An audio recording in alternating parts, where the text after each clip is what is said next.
إن الحمد لله نحمده ونستعينه ونستغفره ونعوذ بالله من شرور أنفسنا ومن سيئات أعمالنا.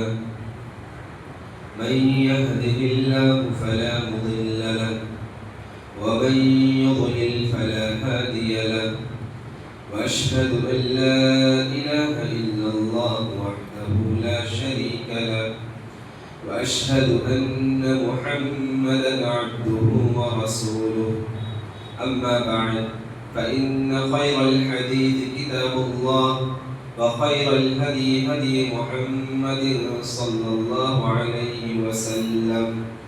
وشر الأمور محدثاتها، وكل محدثة بدعة، وكل بدعة ضلالة، وكل ضلالة في النار. فأعوذ بالله من الشيطان الرجيم. بسم الله الرحمن الرحيم. يا أيها الذين آمنوا اتقوا الله حق تقاته ولا تموتن إلا وأنتم مسلمون. يا أيها الناس اتقوا ربكم الذي خلقكم من نفس واحدة وخلق منها زوجها وبث منهما رجالا كثيرا ونساء.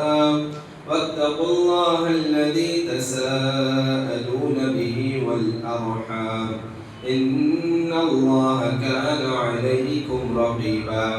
يا أيها الذين آمنوا اتقوا الله وقولوا قولا سديدا يصلح لكم أعمالكم ويغفر لكم ذنوبكم، ومن يطع الله ورسوله فقد فاز فوزا عظيما. وقال تعالى في موضع آخر: وبشر الذين آمنوا وعملوا الصالحات أن لهم جنات تجري من تحتها الأنهار. అనంత కరుణామయుడు, అపార కృపాశీలుడు, పాలకుడు, పోషకుడు, తీర్పు దినానికి యజమాని, సర్వలోకాల సృష్టికర్త అయిన అల్లాహ్ సుబ్హానహు వ తఆలా పేరుతో ప్రారంభిస్తున్నాను. సకల స్తోత్రాలు, సమస్త పొగడ్తలన్నీ అల్లాహ్కు మాత్రమే శోభిస్తాయి. అల్లాహ్ యొక్క శాంతి శుభాలు మన మహనీయ మహాప్రవక్త సల్లల్లాహు అలైహి వసల్లం పై, వారి సహచరులపై, వారి కుటుంబీకులపై కురియుగాక. ప్రియ ధార్మిక సోదర సోదరులారా, అల్లాహ్ సుబ్హానహు వ తఆలా దివ్య ఖురాన్ గ్రంథంలో ఈ విధంగా ప్రస్తావిస్తున్నాడు: వబశ్శిరిల్ లదీన ఆమను. ఓ ప్రవక్త గారు, మీరు ఎవరైతే విశ్వసిస్తూ జీవితాన్ని కొనసాగిస్తున్నారో వారికి శుభవార్త చెప్పండి, శుభవార్త వినిపించండి. వారు ఏం చేస్తుంటారు? విశ్వసిస్తూ జీవితం గడుపుతూ ఉంటారు. ఖురాన్ మరియు హదీస్ వెలుగులో జీవితాన్ని గడుపుతూ ఉంటారు. తర్వాత ఆమను, తర్వాత ఏంటి? వామిలు సాలిహా, సత్కార్యాలు చేస్తూ జీవితాన్ని కొనసాగిస్తూ ఉంటారు. అలాంటి వారి కోసం ఎలాంటి శుభవార్త వినిపించమన్నారు? అన్న లహుం జన్నాతిన్ తజ్రీ మిన్ తహ్తిహా అల్-అన్హార్. వారి కోసము కింద కాలువలు ప్రవహించే స్వర్గవనాలు ఉన్నాయి. ఈ ఆయత ద్వారా తెలిసిన విషయం ఏమిటంటే, ఎవరైతే విశ్వసిస్తూ మోమిన్ జీవితం గడుపుతారో, అదేవిధంగా సత్కార్యాలు చేస్తూ జీవితాన్ని కొనసాగిస్తారో, అలాంటి వారి కోసం మాత్రమే జన్నత్ ప్రవేశం ఉన్నది. ఎవరైనా నేను జన్నత్లో స్వర్గవనాలలో చేరుకోవాలని ఆశిస్తున్నారంటే వారు సత్కార్యాలు చేస్తూ బతకాలి. అయితే మనం చేసే సత్కార్యాలు అల్లాహ్ సుబ్హానహు వ తఆలా స్వీకరించాలంటే అందులో 2 కండిషన్లు ఉంటాయి. ఫస్ట్ కండిషన్ ఏమిటంటే, మొదటి షరతు ఏమిటంటే, చేసే సత్కార్యము కేవలము దైవ ప్రసన్నత సాధన కోసం చేయాలి. అల్లాహ్ సుబ్హానహు వ తఆలా నేను చేయబోయే సత్కార్యాన్ని మెచ్చుకుంటే, ఇష్టపడితే చాలు, ప్రజలు ఏమనుకున్నా నాకు అనవసరం. అల్లాహ్ కోసమే చేయాలి, అల్లాహ్ కొరకే చేయాలి. రెండవ కండిషన్, రెండవ షరతు ఏమిటంటే ముతాబా అంటే మహాప్రవక్త సల్లల్లాహు అలైహి వసల్లం గారు చేసిన, చూసి, నేర్పించిన పద్ధతిలోనే చేయాలి. ప్రవక్త గారు ఏ పద్ధతిలో అయితే సత్కార్యాలు చేయమని ఆజ్ఞాపించి ప్రాక్టికల్లీగా అమలుపరిచి మాకు తెలియపరిచి వెళ్ళారో ఆ విధానంలో మనం సత్కార్యాలు చేస్తేనే అల్లాహ్ సుబ్హానహు వ తఆలా స్వీకరిస్తాడు. మనం ఏ సత్కార్యం చేసినా, రోజా, నమాజ్, జకాత్, హజ్, దాన ధర్మాలు ఏం చేసినా అందులో రెండు కండిషన్లు అప్పుడే స్వీకరించబడతాయి. మనం చేసే సత్కార్యం ఒకటి ఏంటంటే దైవ ప్రసన్నత సాధన ఉద్దేశంతో చేయాలి. రెండవది మహాప్రవక్త సల్లల్లాహు అలైహి వసల్లం నేర్పించిన పద్ధతిలో చేయాలి. ఇలా కనుక మనం సత్కార్యం చేస్తున్నామంటే ఇన్షాల్లాహ్ అల్లాహ్ సుబ్హానహు వ తఆలా ఖచ్చితంగా దాన్ని స్వీకరించి దానికి బదులుగా స్వర్గవనాలు మా కోసం కేటాయిస్తారు. సోదర మహర్షులారా, ఈరోజు చెప్పబోయే అంశం ఏంటంటే మనం ఎలాంటి సత్కార్యాలు చేయడం మూలన అల్లాహ్ సుబ్హానహు వ తఆలా మాకు స్వర్గవనాలు ప్రసాదిస్తాడు. ఈ ప్రస్తావన గతించిన జుమ్మా ప్రసంగాలు చాలాసార్లు చెప్పాను. అయితే ఈరోజు మ్యాటర్ మారుతుంది. మొట్టమొదటి ఆచారం ఏంటంటే వజూ చేసిన తర్వాత ఒక దువా ఉంది, ఆ దువా పఠిస్తూ ఉంది.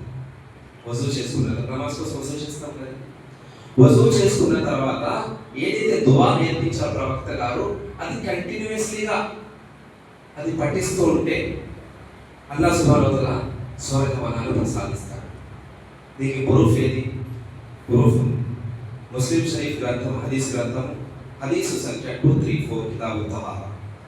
عن عقبة بن عامر رضي الله عنه من توضأ فقال أشهد أن لا إله إلا الله وحده لا شريك له وأشهد أن محمدا عبده ورسوله اللهم اجعلني من التوابين واجعلني من المتطهرين إلا فتحت له أبواب الجنة الثمانية يدخل من أيها يشاء من أيها شاء. సోదర మహర్షులారా, ఉక్బా బిన్ ఆమిర్ రదియల్లాహు ఉల్లేఖిస్తున్నారు, మహాప్రవక్త సల్లల్లాహు అలైహి వసల్లం ఈ విధంగా ప్రవచించారు. ఎవరైతే వజూ చేసుకున్న తర్వాత ఈ దువా నిరంతరంగా పఠిస్తుంటారు, ఎప్పుడు చేసుకున్నా సరే వజూ చేసిన అనంతరం ఈ దువా ఎవరైతే అలవాటు చేసుకుంటారో అల్లాహ్ సుబ్హానహు వ తఆలా స్వర్గవనాలు ప్రసాదిస్తాడు. ఆ స్వర్గం ఎన్ని ద్వారాలు ఉన్నాయి? 8 ద్వారాలు. స్వర్గానికి 8 ద్వారాలు ఉన్నాయి. అప్పుడు దైవదూతలు అంటారంట, ఏమంటారు? ఈ 8 ద్వారాలు నీకు నచ్చిన ద్వారం నుండి నువ్వు స్వర్గానికి చేరుకో అంట.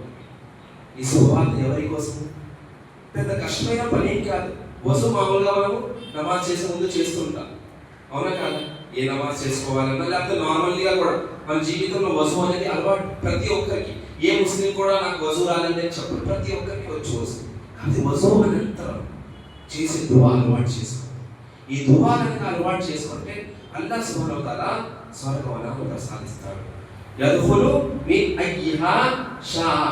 దైవదూతలు అంటారంట, ఈ స్వర్గవనాల యొక్క 8 ద్వారాలు ఉన్నాయి, నీకు నచ్చిన ద్వారం నుండి నువ్వు లోపలికి చేరుకో. స్వర్గం చూడండి, పెద్ద కష్టమైన పనేం కాదు. స్వర్గానికి చేరుకోవాలంటే ఏదో కొండ బదులు కొట్టాల్సిన అవసరం లేదు. చిన్న చిన్న సత్కార్యాలు, కానీ దీని యొక్క మహోన్నతం ఎక్కువ. ఇలాంటి పాటిస్తూ ఉంటే అల్లాహ్ సుబ్హానహు వ తఆలా నమ్మకం ఉండాలి, అల్లాహ్ ఖచ్చితంగా నాకు ప్రసాదిస్తాడు. ఆ నమ్మకంతో ఈ దువా పఠిస్తూ ఉంటే, దువా ఏంటంటే చాలా సౌలభ్యం. ఏంటి దువా? అష్హదు అల్లా ఇలాహ ఇల్లల్లాహ్ వహ్దహు లా షరీక లహు వఅష్హదు అన్న ముహమ్మదన్ అబ్దుహు వరసూలుహు అల్లాహుమ్మ జఅల్నీ మినత్ తవ్వాబీన వజఅల్నీ మినల్ ముతతహహిరీన్. మీరు ఇప్పుడు వజూ చేసుకోండి అంటే నమాజ్ కోసమే కాదు, నార్మల్గా కూడా ఒక విశ్వాసి యొక్క లక్షణం ఏమిటంటే ఎల్లప్పుడూ తహారత్తో వజూతో జీవితాన్ని గడుపుతారు. విశ్వాసి యొక్క లక్షణం ఎల్లప్పుడూ మనం వజూతో ఉండాలి. అలా ఉంటే చాలా ఎన్నో పాపాల నుండి మనం రక్షించుకుంటాం. మమ్మల్ని వజూతో ఉంటే ఎవరైనా పాపం దరిదాపులకు వెళ్ళాడు కదా. సో మీరు పాపాల యొక్క దరిదాపుల నుండి మిమ్మల్ని రక్షించుకోవాలంటే చాలా సింపుల్ ఫార్ములా. ఎప్పుడైనా సరే వజూ చేసుకుంటూ ఉంటాం. వజువు భంగమైనా మళ్ళీ చేసుకోండి. ఇలా వజువుతోనే మనం జీవితం గడిపామనుకోండి, ఏమవుతుంది? పాపం యొక్క దరిదాపులకి వెళ్ళడానికి కూడా ఆలోచిస్తాం. అది వజువుతో ఉన్నాను కదా, వజువుతో ఉన్నాను, సినిమా ఎలా చూడాలి, వజువుతో ఉన్నాము, పరాయి స్త్రీ వైపు చూపు ఎలా వెళ్తుంది, వజువుతో ఉన్నాము, అబద్ధం ఎలా కలుగుతాం. ఈ విధంగా అంటే మన జీవితంలో మనం పాపాల నుండి మనం రక్షించుకోవాలంటే సింపుల్ ఫార్ములా, కాకపోతే మనం యూటిలైజ్ చేసుకోవట్లేదు, ఉపయోగించుకోవట్లేదు. రెండో విషయం, స్వర్గానికి చాలా సౌలభ్యంగా మనం ప్రవేశించవచ్చు. రెండో విషయం ఏమిటంటే మాధుర్యంగా మాట్లాడాలి. మన మాట తీరు మంచిగా ఉండాలి. ఎవరిదైనా మాట్లాడుతున్నప్పుడు మన మాటలు మాధుర్యం ఉండాలి. మన మాటల వల్ల నలుగురు సంతోషించాలి. మన మాటల ద్వారా ఎవరికి దుఃఖపరచకూడదు, దుఃఖించకూడదు, వారి మనస్సుకి బాధ కలిగించకుండా మాట్లాడాలి. ఇలా అలవాటు ఉన్న వారైనా సరే అల్లాహ్ సుబ్హానహు వ తఆలా వారికి స్వర్గవనాన్ని ప్రసాదిస్తారు. సో రెండో విషయం ఏమిటంటే మనం పలికే మాటల్లో సత్యం ఉండాలి. తర్వాత మృదు వైఖరి అవలంబించాలి. సాఫ్ట్గా మాట్లాడాలి. ఎంత పెద్ద సమస్య అయినా సాఫ్ట్ డీలింగ్ చేయాలి. హార్ష్నెస్ ఉండకూడదు. కసురుకుంటూ విసుకుంటూ మాట్లాడకూడదు. సాఫ్ట్ హ్యాండిలింగ్ చేయాలి. ఏం డీల్ చేయాలి? ప్రాపంచిక విషయాల్లో ఎలాంటి పెద్ద సమస్యకి డీల్ చేయాలనుకున్నా మృదు వైఖరి అవలంబించాలి. అలా అలవాటు చేసుకుంటే అల్లాహ్ సుబ్హానహు వ తఆలా ఏమంటున్నారు? మీకు స్వర్గవనాలు ప్రసాదిస్తారు. ఒక్కసారి మన జీవితాన్ని మనం పరిశీలించుకో. నా మాట తీరు ఎలా ఉంది, నలుగురితో మాట్లాడుతున్నప్పుడు ఎలా ఉంటుంది. మెయిన్ మనం విశ్వాసియా కాదా తెలుసుకోవాలంటే కోపంగా ఉన్నప్పుడు మన క్యారెక్టర్ తెలుస్తుంది. మనకు కోపం వస్తుంది కదా, యాంగ్రీనెస్. కోపం వస్తున్నప్పుడు మనిషి క్యారెక్టర్ ఏంటో తెలిసిపోద్ది నాలుక ద్వారా. ఆ కోపంగా ఉన్నప్పుడే మన నాలుకను అదుపులో పెట్టుకోవాలి. విశ్వాసి యొక్క లక్ష్యం ఏంటంటే కోపం వచ్చినా దాన్ని దిగి మింగుతాడు, కోపాన్ని రాకుండా చూస్తాడు, కోపం వచ్చినా అదుపులో పెట్టుకుంటాడు, కంట్రోల్ చేసుకుంటాడు. సో కోపంగా ఉన్న సందర్భంలో కూడా నాలుక ద్వారా చెడు మాటలు రాకూడదు, బూతులు తిట్టకూడదు, లేకపోతే నలుగురికి బాధ కలిగించే దుఃఖపరిచే మాటలు రాకూడదు మన నోటితో. ఇలా కనుక అలవాటు చేసుకుంటే మన జీవితాన్ని అల్లాహ్ సుబ్హానహు వ తఆలా స్వర్గవనాన్ని ప్రసాదిస్తాడు. మూడో విషయం ఏంటంటే ఆకలితో ఉన్న వారికి భోజనం తినిపించాలి. ఆకలితో ఉన్న వారికి భోజనాలు ఏర్పాటు చేయాలి. ఇది ఎంత గొప్ప విషయం అంటే ఇది ఒకటి ఇస్లాం బోధిస్తుంది. రెండు విషయంలో మానవత్వం కూడా ఉంది. ఇందులో మతానికి అతీతంగా, ఇందులో ఏ మతానికి చెందిన వారికి మీరు ముస్లిమ్స్కే పెట్టాలని చెప్పలేదు. ఎవరైనా సరే ఆకలితో ఉన్నాడు, అయ్యా ఆకలి వేస్తుంది, భోజనం పంపించరా. హోటల్ ముందు నుంచుంటారు చాలా మంది. అందులో ఫేక్ కూడా ఉంటారు, మోసం చేసే వాళ్ళు కూడా ఉంటారు, నిజాయితీ చెప్పే వాళ్ళు కూడా ఉంటారు. వాళ్ళ యొక్క పరిస్థితి బట్టి మాకు అర్థమైపోతుంది నిజంగా ఇతను ఆకలితో ఉన్నాడు. ఎప్పుడైతే మనకు అర్థమవుతుందో అతను ఆకలితో ఉన్నాడు, ఆ హోటల్ లోపలికి వెళ్ళి మనం వాళ్ళకి కడుపు నిండా భోజనం తినిపించాలి. ఉదాహరణ చెప్పాను, ఎవరైనా సరే అతిథి మర్యాద అనేది అలవాటు చేసుకోవాలి. మన ఇంటికి ఎవరు వచ్చినా మనకి భారం అనిపించుకోవాలి.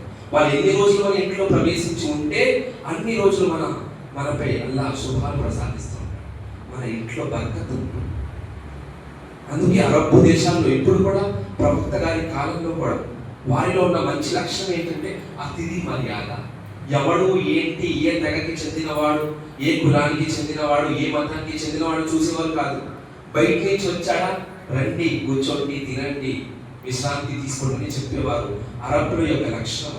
ఎప్పుడు కూడా అరబ్బులో మీరు ఈ విధంగానే అతిథి మర్యాదలు చేస్తుంటారు. కావున స్వర్గానికి చేరుకోవాలంటే ఒక గొప్ప లక్షణం మనలో ఏముండాలంటే ఎవరైనా ఆకలితో ఉంటే వారికి భోజనం తినిపిస్తాం. దీనికి ప్రూఫ్ ఏదంటే అన్ హాని రదియల్లాహు అన్హు లమ్మా వఫద అలా రసూలిల్లాహి సల్లల్లాహు అలైహి వసల్లం قال يا رسول الله أي شيء يوجب الجنة قال عليك بحسن الكلام وبذل الطعام. హాని రదియల్లాహు అన్హు ప్రకారం ఒక వ్యక్తి వచ్చి ప్రశ్నించాడు, ఓ ప్రవక్త, నేను సౌలభ్యంగా స్వర్గానికి చేరుకోవాలంటే ఎలాంటి సత్కార్యం చేస్తున్నాను? మహాప్రభు సల్లల్లాహు అలైహి వసల్లం అన్నారు, నువ్వు మాట్లాడేటప్పుడు మృదువుగా మాట్లాడు, మంచిగా మాట్లాడు, సత్యం పలుకు. నీ మాటల ద్వారా నలుగురికి బాధ కలగకుండా చూసుకో. అందరితో సంభాషణ చేస్తున్నప్పుడు ఎవరైనా సరే, ఇరుగు పొరుగు వారైనా, బయట వారైనా, ఇంట్లో కుటుంబీకులని ఎవరితో అయినా మాట్లాడేటప్పుడు, సంభాషణ చేసేటప్పుడు మన మాటలు మాధుర్యం కల్పించాలి. వారు ఆనందించాలా ఏం మాట్లాడుతున్నారని, రెస్పెక్ట్తో మాట్లాడాలి. అది ఇంట్లో వారైనా, పరాయైనా, ఎవరైనా సరే రెస్పెక్ట్ ఇచ్చి మాట్లాడాలి, సత్యం పలకాలి. ఎవరిని మన మాటల ద్వారా మోసం చేయకూడదు, దుఃఖపరచకూడదు. తర్వాత అన్నారు, బదులుతా ఎవరైనా ఆకలితో ఉంటే భోజనం తినిపించాలి. సో ఇంట్లో తెలుసుకున్న 3 విషయాలు. ఒకటి ఏంటంటే వసు అనంతరం దువా, రెండవది మంచి మాట తీరు, మూడవది ఆకలితో ఉన్న వారికి భోజనం ఏర్పాటు చేయడం, నాలుగవది ఏంటంటే మన సంతానానికి ఇస్లామీయ క్రమశిక్షణ నేర్పించాలి. స్వర్గానికి చేరుకోవాలంటే ప్రతి తల్లిదండ్రులు వారి యొక్క సంతానానికి ఏం చేయాలి? ఇస్లామీయ క్రమశిక్షణ, ఇస్లామిక్ డిసిప్లిన్ నేర్పించాలి. ఇస్లాం అంటే ఏంటో బోధించాలి. అంటే ఇస్లాంలో ముఖ్య మౌలిక అంశాలు ఉన్నాయి కదా, అంటే కల్మ షహాదతైన్, తర్వాత నమాజ్, రోజా, జకాత్, హజ్, ఇవన్నీ మౌలిక అంశాలు. ఈమాన్, విశ్వాసం యొక్క ఈమాన్ యొక్క మౌలిక అంశాలు, 3 స్తంభాలు. కనీసం ఈ పాఠాలైన ప్రతి సంతాన వారికి మనము బోధించాలి. ఇస్లామిక్ డిసిప్లిన్ నేర్పించాలి. ఇస్లామిక్ క్యారెక్టర్ ఏంటో చెప్పాలి. ఎవరితో ఎలా మెలగాలి, మనం ఎవరితో ఎలా వ్యవహరించాలి, జీవన విధానం ఏంటి, ఇస్లామీయ జీవన విధానం పిల్లలకి తెలియపరచాలి. ఏ తల్లిదండ్రులు అయితే పిల్లలకు ఇస్లామీయ క్రమశిక్షణ నేర్పించి మరణిస్తారో అలాంటి కుమారులు, సంతానం వారు మరణించిన తర్వాత తల్లిదండ్రుల కోసం క్షమాభిక్ష వేడుకుంటారు కదా, ఆ క్షమాభిక్ష ఎవరు వేడుకుంటారు? పిల్లలు. కానీ తల్లిదండ్రులు మరణించి ఉంటారు. అల్లాహ్ సుబ్హానహు వ తఆలా స్వర్గవనాల్లో వారి ఉన్నత స్థాయిని పెంచుతూ ఉంటాడు. అప్పుడు మనిషి అంటాడు, ఆశ్చర్యపోయి అంటాడంట, నేను ఈ సత్కార్యాలు చేసుకుని రాలేదు కదా, రోజు రోజుకి ఈ స్వర్గవనాల్లో ఉన్నత స్థాయిని పెంచుతున్నారేంటి, నేను ఈ గొప్ప సత్కార్యాలు చేసుకోలేదు కదా. అప్పుడు దైవదూతలు చెప్తారు, అయ్యా నువ్వు ఇన్ని సత్కార్యాలు చేయలేదు, ఇన్ని మహాపుణ్యాలు చేయలేదు నువ్వు, కాకపోతే ఇస్లామీయ క్రమశిక్షణ నేర్పించి బోధించి నువ్వు నీ సంతానాన్ని వదిలి వచ్చావు కదా, వారు ప్రపంచంలో ఉండి మీ కోసము క్షమాభిక్ష వేడుకుంటుంటే అల్లాహ్ సుబ్హానహు వ తఆలా మీకు స్వర్గవనాలలో ఉన్నత స్థాయిని రోజు పెంచుతూ ఉన్నాడు. కావున సోదర మహర్షిగారా, ప్రతి పేరెంట్స్, ప్రతి తల్లిదండ్రులతో నా రిక్వెస్ట్, నా విన్నపం ఏంటంటే మీరు కూడా ఇస్లామీయ జీవన విధానాన్ని తెలుసుకోండి. మీ పిల్లలకు, మీ సంతానాన్ని కూడా ఇస్లామీయ జీవన విధానము నేర్పించండి. అలా నేర్పించి మరణిస్తేనే మనం మరణించిన తర్వాత మన సంతానంలో ఎవరైతే సత్కార్యాలు చేస్తుంటారో వారు చేసి ఉన్న సత్కార్యానికి ప్రతిఫలాలు తల్లిదండ్రులకి లభిస్తాయి. ఎందుకంటే వారు చేస్తున్న సత్కార్యాలు కారణం ఎవరయ్యారు? మనం నేర్పించి మరణించాం కాబట్టి. మనము మన సంతానానికి సత్కార్యాలు అంటే ఏంటి, ఇస్లామీయ జీవన విధానం అంటే ఏంటి, ఇస్లామిక్ డిసిప్లిన్ ఏంటి, అవి నేర్పించి మరణించున్నాం కాబట్టి మనం నేర్పించడం వల్ల, మనం బోధించడం వల్ల వాళ్ళు ఆచరిస్తూ ఉంటే అప్పుడు వరకు అల్లాహ్ సుబ్హానహు వ తఆలా మనకి ప్రతిఫలాలు ప్రసాదిస్తుంటాడు, స్వర్గవనాల్లో ఉన్నత స్థాయిని కల్పిస్తూ ఉంటాడు. దీనికి ప్రూఫ్ ఏది? ఇబ్న్ మాజా హదీస్ 3660 అబూ హురైరా రదియల్లాహు ప్రకారం ప్రవక్త గారు అంటున్నారు, ఇన్న రజుల లా తుర్ఫఉ దరజతుహు ఫయఖూలు అన్న హాదా ఫయఖాల్ బిఇస్తిగ్ఫారి వలదిక లక. జన్నత్లో ప్రవేశించిన తర్వాత ఒక వ్యక్తి చూస్తాడు, అనుభవిస్తాడు, ఏంటంటే రోజు రోజుకి స్థానం పెరుగుతుంది, స్వర్గవనాల్లో స్థానం రోజు రోజుకి పెరుగుతుంది. ఆశ్చర్యపడిపోతాడు, ఏంటి రోజు రోజుకి నేను ఇంకా పైకి వెళ్తున్నానేంటి, స్వర్గవనాల్లో ఇంకా నాకు అభివృద్ధి కలుగుతుంది ఏంటంటే అలా ఆశ్చర్యపోతే, ప్రశ్నిస్తే దైవదూతలు అంటారు, మీరు మీ సంతానాన్ని ఇస్లామీయ క్రమశిక్షణ నేర్పించి వచ్చారు కదా, వారు ప్రపంచంలో ఉండి మీ కోసం క్షమాభిక్ష వేడుకుంటున్నారు కాబట్టి అల్లాహ్ సుబ్హానహు వ తఆలా స్వర్గవనాల్లో మీ ఉన్నత స్థాయిని ఇంకా పెంచుతూ అభివృద్ధి చెందుతూ వెళ్తున్నాడు. సుబ్హానల్లాహ్. కావున సోదర మహర్షులారా, మళ్ళీ రిక్వెస్ట్ చేస్తాను, మీరు ఇస్లామీయ వెలుగులో జీవితాన్ని కొనసాగించండి. మీ పిల్లలు కూడా ఇస్లామిక్ క్రమశిక్షణ, అసలు రోజా అంటే ఏంటి, నమాజ్ ఏంటి, జకాత్ ఏంటి, హజ్ ఏంటి, విశ్వాసం యొక్క మౌలిక అంశాలు ఏంటి, ఈమాన్ ఏంటి, ఇస్లాం ఏంటి, కనీసం బేసిక్ ఫండమెంటల్స్, ఇస్లామిక్ ప్రాథమిక పాఠాలు పిల్లలకి నేర్పించి వెళ్ళండి. ఇస్లామిక్ క్యారెక్టర్ ఏంటో పిల్లలకి బోధించి వెళ్ళండి. వీరు చేసే సత్కార్యాలు మీకు ఉపయోగపడతాయి. మీ స్వర్గవనాలు అల్లా ప్రసాదిస్తాడు. ఎందుకు? ఇది మనపై బాధ్యత. అల్లాహ్ సుబ్హానహు వ తఆలా దివ్య గ్రంథంలో ఏమంటున్నారు? యా అయ్యుహల్లదీన ఆమను ఖూ అన్ఫుసకుమ్ వ అహ్లీకుమ్. ఓ విశ్వాసులారా, మీరు స్వతహా మిమ్మల్ని నరకాగ్ని శిక్ష నుండి కాపాడుకునే ప్రయత్నం చేస్తూ మీ ఫ్యామిలీ మెంబర్స్ ని కూడా నరకాగ్ని శిక్ష నుండి కాపాడుకునే ప్రయత్నం చేస్తూనే ఉండండి. సుబ్హానల్లాహ్. దీన్ని బట్టి అర్థం ఏమైంది? మనకి మన సంతానానికి ఇస్లామీయ క్రమశిక్షణ బోధించడము, ఇస్లామీయ విషయాలు తెలియపరచడము, ఇస్లామీయ జీవన విధానం నేర్పించడం ఏంటి మనపై విధించబడి ఉన్నది. అలా చేస్తే అక్కడ మాత్రం స్వర్గవనాలు స్వర్గంలో ప్రసాదిస్తారు. ఇది 4వ విషయం. 5వ విషయం ఏమిటంటే, మనం నిరంతరంగా ఇస్తిగ్ఫార్, క్షమాభిక్ష వేడుకుంటూనే ఉండాలి. తప్పు చేసినా, తప్పు చేయకపోయినా, పొరపాటు చేసినా, పొరపాటు జరగకపోయినా, పాపం చేసినా, పాపం చేయకపోయినా నిరంతరంగా క్షమాభిక్ష వేడుకుంటూ ఉండాలి. సహీహ్ ముస్లిం హదీస్ 2702 మహాప్రభు సల్లల్లాహు అలైహి వసల్లం ప్రతిరోజు 100 సార్లు క్షమాభిక్ష వేడుకునేవారు. ఎన్నిసార్లు? ప్రతిరోజు, పర్ డే 100 టైమ్స్, 100 సార్లు క్షమాభిక్ష వేడుకునేవారు. మహాప్రభు సల్లల్లాహు అలైహి వసల్లం మాసూమ్ అనే ఖతా అంటే పాపాలు చేసేవారే కాదు. ప్రవక్త గారు పాపాలు చేసేవారు కాదు. అయినప్పటికీ రోజుకి పర్ డే 100 టైమ్స్ ఇస్తిగ్ఫార్ చేసేవారు, క్షమాభిక్ష వేడుకునేవారు. క్షమాభిక్ష వేడుకోవడానికి పెద్ద పెద్ద దుఆలు ఉన్నాయి. ఒక సింపుల్ చెప్పాలంటే అస్తగ్ఫిరుల్లా, అస్తగ్ఫిరుల్లా, అస్తగ్ఫిరుల్లా. అస్తగ్ఫిరు అంటే ఏంటి? వల్లా నువ్వు నన్ను క్షమించు. అస్తగ్ఫిరుల్లా అంటే వల్లా నువ్వు నన్ను క్షమించు, నా పాపాలను మన్నింపు చేయి. దాని యొక్క అర్థం. పెద్ద పెద్ద దుఆలు కూడా ఉన్నాయి. కనీసం ఇంతైనా పలుకుతూ ఉండాలి. మన ఇంట్లో లీజర్ టైం, ఫ్రీ టైం ఉంటే ఆ సమయంలో అస్తగ్ఫిరుల్లా, అస్తగ్ఫిరుల్లా. పాపం చేసినా చేయకపోయినా ఇస్తిగ్ఫార్ చేస్తూ ఉండాలి. ఇలా ఎవరైతే చేస్తుంటారో అల్లాహ్ సుబ్హానహు వ తఆలా ఖచ్చితంగా స్వర్గవనాలు ప్రసాదిస్తాడు. ఎందుకంటే ప్రవక్త గారు ఏమి తప్పు చేయకపోయినా, ఏమి పొరపాటు చేయకపోయినా, ఏ పాప యొక్క దరిదాపులకి వెళ్ళకపోయినా 100 సార్లు ప్రతిరోజు క్షమాభిక్ష వేడుకునేవారు. మనం ఎన్నో మహాపాపాలు రోజు చేస్తున్నాం. మహాపాల యొక్క లోయ ఉంటే అందులో మునిగిపోయి ఉన్నాం మనం. కానీ కనీసం ధ్యాస లేదు, మిగిలి మహాపాపాలు చేస్తున్నారు. ప్రవక్త గారు చేయకపోయినా ఇస్తిగ్ఫార్ చేసుకునేవారు. మనం రోజు ఎన్నో మహాపాపాలు చేస్తున్నాం, కానీ ధ్యాస లేదు, ఎన్ని మహాపాపాలు చేస్తున్నాను. కాబట్టి సోదర మనుషులారా, మీరు స్వర్గానికి చేరుకోవాలని ఆశిస్తున్నారంటే పాపాలు చేసినా చేయకపోయినా ఇస్తిగ్ఫార్ నిరంతరంగా కంటిన్యూస్లీ చేస్తూ ఉండండి. కనీసం అస్తగ్ఫిరుల్లా, అస్తగ్ఫిరుల్లా, అస్తగ్ఫిరుల్లా అని పలుకుతూ ఉండండి. దీనికి ప్రూఫ్ ఏది? అబ్దుల్లా బిన్ బుస్ర్ రదియల్లాహు అన్హు అంటున్నారు, తూబా లిమన్ వజద ఫీ సహీఫతిహి ఇస్తిగ్ఫారన్ కథీరన్. సత్కార్యాల్లో అధికంగా దేని యొక్క ప్రతిఫలాలను ప్రసాదిస్తాడంటే ఎవరైతే నిరంతరంగా క్షమాభిక్ష వేడుకుంటూ ఉంటాడు. అల్లాహ్ సుబ్హానహు వ తఆలా రేపు పొద్దున అంటే తీర్పు దినం నాడు త్రాసు పెడతాడు.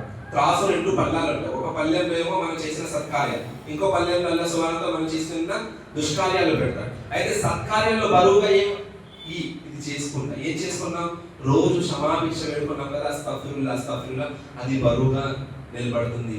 అల్లాహ్ సుబ్హానహు వ తఆలా క్షమించేసి మన క్షమాభిక్ష ప్రసాదించి ఏం చేస్తాడు? అల్లాహ్ సుబ్హానహు వ తఆలా స్వర్గాన్ని ప్రసాదిస్తాడు. కాబట్టి సోదర మనుషుల చెప్పిన 5 విషయాలు స్వర్గానికి చేరుకోవాలి. ఫస్ట్ ఏం చెప్పాను? వజూ అనంతరం ఏం చేయాలి? వజూ అనంతరం, వజూ అయిన తర్వాత వజూ ఏదైతే దువా ఉందో ఆ దువా పఠిస్తూ ఉండాలి. రెండోది ఏం చెప్పాను? మాట్లాడితే మంచి మాట, సత్యం పలకాలి, నలుగురితో మాధుర్యంగా మాట్లాడాలి. మూడోది ఏం చెప్పాను? ఆకలితో ఉన్న వారికి భోజనాలు ఏర్పాటు చేయాలి, భోజనం తినిపించాలి. నాలుగోది ఏం చెప్పాను? సంతానానికి ఇస్లామీయ విద్య, ఇస్లామీయ క్రమశిక్షణ నేర్పించాలి, బోధించాలి. ఐదోది ఏం చెప్పాను? నిరంతరంగా ఇస్తిగ్ఫార్, క్షమాభిక్ష వేడుకుంటుండాలి. ఈ 5 సత్కార్యాలు కనుక మన జీవితంలో మనం అలవాటు చేసుకుంటే ఇన్షాల్లా, అల్లా తలుచుకుంటే ఇన్షాల్లా మనము స్వర్గానికి చేరుకుంటాము. చివరిగా అల్లాహ్ సుబ్హానహు వ తఆలా మనకి నిరంతరంగా ఈ విషయాలపై అమలు చేసే సౌభాగ్యాన్ని ప్రసాదించుగాక. ఎల్లప్పుడూ ఖురాన్ మరియు హదీస్ వెలుగులో జీవితాన్ని కొనసాగించే సౌభాగ్యాన్ని ప్రసాదించుగాక. ఆమీన్.